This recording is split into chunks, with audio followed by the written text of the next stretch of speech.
Ayan po mga kapatid, ako po ay nagpapasalamat sa naglangis ng niyog na ito, na ng niyog na isa mata at isa bibig na niyog.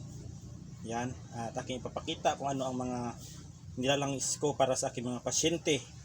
Yan, at kung anong klaseng bao ang niyog na nilalangis ko at pinapalangis ko sa aking sa aking kapatid. Yan. Ito mga kapatid, at ipapakita ko sa inyo kung anong mga bao na niyog ang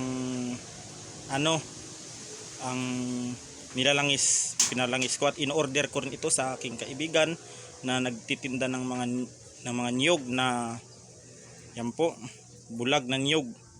Yan, dalawa lang po ang butas. Yan po lahat na nasa mahigit 40 plus na buo ng niyog. Yan, 40 plus piraso na aking ipinalangis. At yan na lahat. At sa mga nag-order ng langis na dalawang butas ng niyog ay nag-PM na po sila sa akin at ipapadala ko po sa inyo sa LBC. Yan. Yan, at akin tatalakayin po ito kung ano po ang benepisyo at saan po ginagamit ang langis ng isa mata isa bibig sa next vlog ko po mga kapatid. Yan. Yan po sila. 1, 2, 3, 4, 5, 6, 7, 8, 9. Siyam na senior na lapad na langis at dalawang long neck.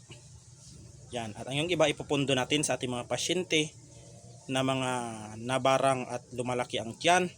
Ito po ay maganda na ipanglun sa kanila para mailabas ang ikinarga ng anumang uri ng itim na mahika tulad ng kulam at barang.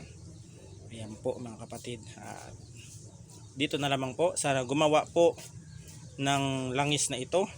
Maraming salamat po sa inyo. Sa iyo. Yan.